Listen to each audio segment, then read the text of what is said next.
저는 옛날에 예수를 믿으면서 성경의 사탄의 이야기는 많이 들어보았지만 사탄의 근원은 무엇이며 왜 인간이 사탄의 종이라 하는가에 대해 확실히 몰랐기 때문에 예수님이 사탄을 멸하기 위해 이 땅에 오셨다는 것에 대한 감격을 느끼지 못했습니다.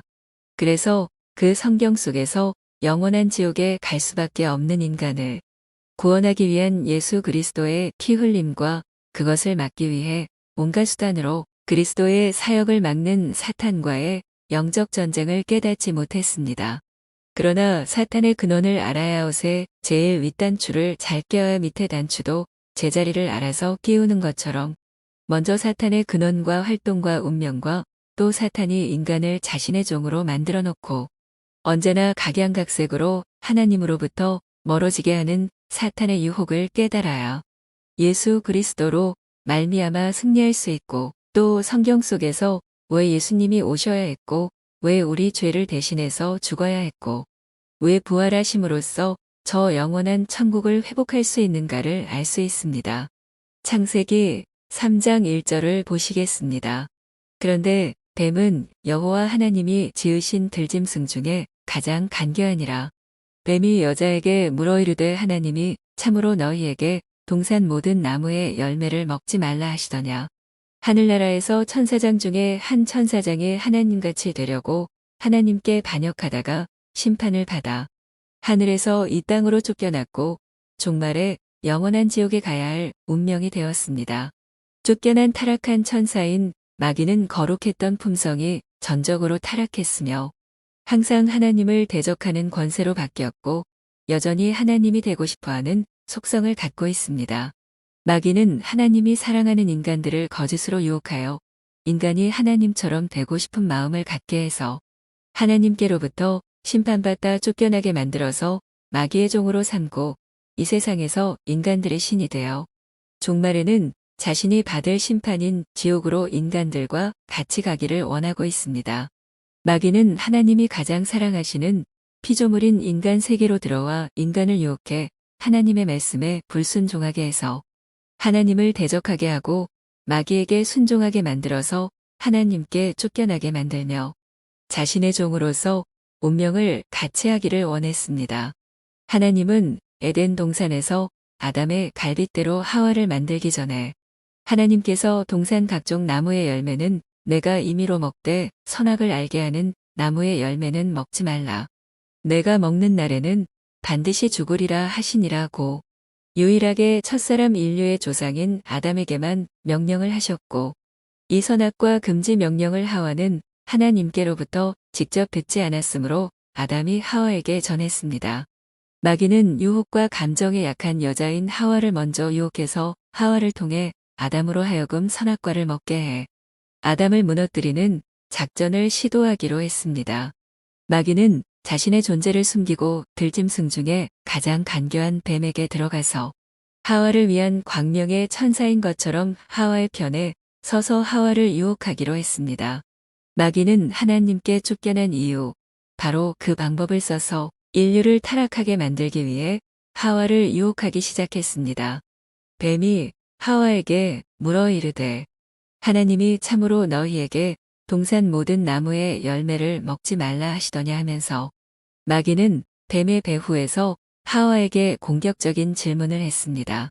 마귀는 아담에게 하나님께서 선악과 하나만은 먹지 말라고 하신 사실을 알면서도 하나님의 말씀을 악용해서 여자로 하여금 하나님이 마치 믿을 수 없는 말을 한 것처럼 하나님의 명령에 따졌습니다.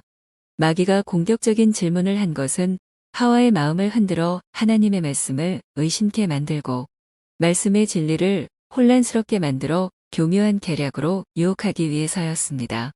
창세기 3장 2절과 3절입니다. 여자가 뱀에게 말하되 동산 나무의 열매를 우리가 먹을 수 있으나 동산 중앙에 있는 나무의 열매는 하나님의 말씀에 너희는 먹지도 말고 만지지도 말라 너희가 죽을까 하노라 하셨느니라. 하나님께서 선악을 알게 하는 나무의 열매는 먹지 말라 내가 먹는 날에는 반드시 죽으리라고 하셨는데도 불구하고 하와는 선악과는 하나님의 말씀에 너희는 먹지도 말고 만지지도 말라 너희가 죽을까 하노라며 자신의 생각까지 더하면서 하나님의 말씀에 대해 의심과 불신앙을 나타내었습니다. 그러나 뱀은 선악과를 먹어도 결코 죽지 않을 것이라고 하와를 유혹합니다. 하와가 하나님의 말씀에 대한 의심과 불신앙을 가진 것을 파악했던 마귀는 하나님의 말씀을 뒤집어서 너희가 선악과를 따먹어도 결코 죽지 아니하리라 고하며 담대하게 하나님의 말씀을 거짓말로 뒤집었습니다. 그래서 하와는 반드시 죽으리라는 하나님의 말씀보다는 오히려 결코 죽지 아니하리라는 마귀의 말을 더 믿게 되었습니다. 마귀는 너희가 그것을 먹는 날에는 너희 눈이 밝아져 하나님과 같이 되어 선악을 알 줄 하나님이 아심이니라고 말하면서 너희가 선악과를 먹으면 눈이 밝아져 하나님과 같이 되어 선악을 분별하는 능력을 갖게 될 것을 하나님이 아시기 때문에 하나님이 질투해서 선악과를 먹지 못하게 하셨다고 유혹한 것입니다. 실제로 인간이 선악을 알게 하는 나무의 실과를 먹고 하나님같이 된다면 마귀는 하와에게 알려주지도 않았을 것입니다. 마귀가 하와의 영적 눈을 흐리게 만들어 하나님을 반역하게 만들기 위해 교묘하게 유혹했던 것입니다. 하나님같이 되려고 하다가 하나님께 심판받아 쫓겨난 마귀는 똑같은 수법으로 항상 인간에게 하나님과 같이 될 수 있다는 생각을 집어넣어 하나님을 대적하게 만들고 하나님께로부터 심판받게 하려고 유혹합니다. 마귀는 인간에게 하나님처럼 될 수 있다는 생각을 넣어 하나님을 대적하도록 유혹했습니다. 마귀의 말을 듣고 난 후 하와의 마음속에 교만이 들어왔고 인간이 선악과를 먹어도 죽지 않고 눈이 밝아져 하나님과 같이 되어 하나님이 필요 없이 자기 인생의 주인이 되어 마음대로 살 수 있다는 탐욕이 들어왔습니다. 뱀의 말을 듣고 난 후 하와는 선악과를 먹어도 죽지 않고 인간이 하나님처럼 되어 선악을 아는 초월적 존재가 되어서 하나님이 필요 없이 인간의 의지대로 마음대로 살 수 있다는 마귀의 거짓말 유혹에 속았습니다. 그때부터 하와는 그 마음에 이제까지 믿고 순종했던 하나님에 대한 사랑을 의심하고 교만한 마음을 품게 되었습니다. 이제 인간은 하나님의 말씀에 순종해야 하느냐 아니면 마귀의 말에 순종해야 하는가? 둘 중에 하나를 택해야 했는데 하나님이 인간에게 인격체로 준 자유의지가 없었다면 어느 쪽을 선택해서 결정할까 갈등할 필요도 없었을 것입니다. 하와는 하나님같이 되고 싶은 마음으로 선악과를 보니 먹음직도 하고 보암직도 하고 지혜롭게 할 만큼 탐스럽게 보여 선악과를 따먹고 남편에게도 선악과를 주어 먹게 했습니다.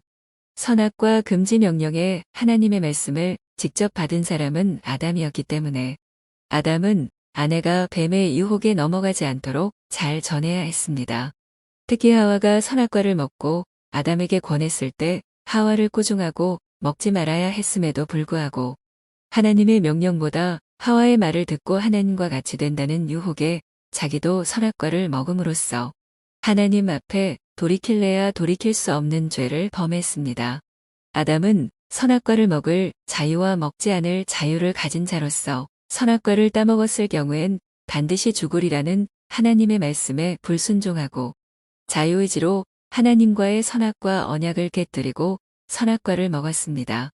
아담이 스스로 선악과를 먹으면 반드시 죽으리라는 하나님의 말씀에 불순종하고 하나님같이 된다는 탐욕에 자기도 선악과를 먹음으로 하나님 앞에 돌이킬 수 없는 죄를 범했기 때문에 성경은 인류의 죄가 아담으로 말미암아 들어왔다고 말씀하고 있습니다.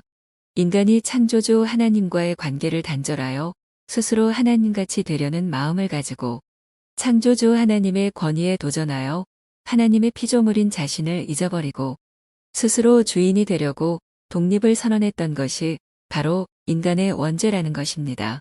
혹시 어떤 분들은 죽음이 심판의 결과라는 사실에 놀랄 수도 있습니다. 과하지 않나? 라고 생각하실 수 있습니다. 그러나 하나님께서 아담을 만드실 때 아담 속에도 하나님과 같은 영을 넣어 주심으로 인간의 영과 하나님의 영은 하나입니다. 사람들은 흔히 호흡이 멈추어야만 죽음이라고 하지만 인간의 영과 하나님의 영은 원래 하나인데 분리되어 있는 것이 죽음입니다. 하나님이 말씀하시는 죽음이라는 뜻은 하나님과 인간과의 분리를 말합니다. 아담이 선악과를 먹으면 반드시 죽는다는 하나님의 말씀에 불순종하고 선악과를 먹은 그때에 아담과 하나님의 사이가 자연히 분리되었으므로 아담은 그때부터 죽었다고 볼 수 있습니다. 그래서 아담의 범죄로 아담의 후손들은 태어날 때부터 하나님과 분리된 상태에서 이 땅 위에 태어나게 되었습니다. 이 우주는 하늘에서 타락한 천사인 마귀를 심판할 때까지 결박하기 위한 공간입니다. 인간은 육신적으로도 죽어야 하고 또 결국은 마귀가 종말에 가야 할 영원한 지옥에 같이 갈 운명을 갖게 되었습니다. 죄 짓는 사람은 나라의 법이 없이 마음대로 죄 짓고 살기를 원하지만 이 인간 세상에는 법이 있어야만 합니다. 이 세상의 모든 나라나 민족도 선한 행위와 악한 행위를 기준으로 해서 인간을 다스리는 법을 만들고 그 법에 의해 질서를 잡으며 그 법에 따르지 않을 때 정해진 법에 의해 형벌을 줍니다. 하나님은 인간이 에덴 동산에서 죄를 짓고 타락하기 전에 에덴 동산에서 아담에게 하나님의 선악과 금지 명령법을 주었고 인간이 하나님의 법대로 살도록 명령했습니다. 하나님이 이 천지 만물과 인간을 지으신 하나님 나라에서 인간이 하나님을 창조주이신 왕으로 인정하고 피조물인 인간이 왕이신 창조주 하나님의 다스림을 받아야 한다는 선악과 금지 명령법을 정해 놓았는데도 불구하고 선악과 법을 어기고 하나님의 자리에 오르기 위해 다녔겠다면 죽음의 심판을 받는 것은 너무나 당연한 일입니다. 아담과 하와는 하나님으로부터의 독립을 선언하게 되었고 그들의 삶의 주인은 그들 자신이 되었습니다. 이것이 오늘날 아담의 후손으로 태어나는 모든 인간이 죄인으로서 가지고 태어나는 본성입니다. 마치 뿌리 뽑힌 꽃이 싱싱한 것 같이 보이지만 일정한 시일이 지나면 말라 죽는 것과 같이 하나님을 반역하고 떠난 인간은 죄와 저주와 고통 속에 불행하게 살다가 육신적으로도 죽어야 하고 마귀가 종말에 가야 할 영원한 지옥에 같이 갈 운명이 되었습니다. 그러므로 하나님을 떠난 인간은 육신으로는 살아있지만 사실상 죽어 있습니다. 인간은 창조주이신 하나님으로부터 생명을 받은 피조물이므로 인간의 의지에 의해서 존재하는 것이 아니기 때문에 오로지 인간의 운명은 인간에게 생명을 주신 하나님께 달려 있습니다. 하나님께서 아담에게 경고하신 말씀대로 아담뿐만 아니라 아담의 원죄를 가지고 태어난 후손은 태어날 때부터 사형 선고를 받고 사형 집행 날짜를 기다리는 사형수와 같이 언제 죽을지 모르는 죽음에 대해 두려워하며 살아가는 존재가 되었습니다. 사형 선고는 사형 판결을 내리는 것이고 사형 집행은 사람을 죽이는 집행을 하는 것입니다. 아담의 후손들은 영원히 살 것 같이 계획하지만 언젠가 사형 집행을 받아 목숨이 끊어지는 순간 하나님께서 마귀를 넣기 위해 만든 불구덩이인 지옥에 함께 들어갈 불행한 운명이 되었습니다. 아담은 왜 선악과를 따먹었습니까? 마귀의 꿰매 넘어갔기 때문이고 하나님과 같이 되려는 교만과 탐욕 때문이었습니다. 마귀는 지금도 오는 사자와 같이 삼킬 자를 찾고 있습니다. 우리는 마귀와 싸우고 대적해야 하겠습니다. 또 우리 마음에 하나님과 같이 되려는 교만한 마음을 무너뜨려야 합니다. 우리 마음 속에 교만과 탐욕이 가득하지는 않은지요. 마귀와 싸우며 대적하고 계신지요. 우리 자신을 점검해 봤으면 좋겠습니다.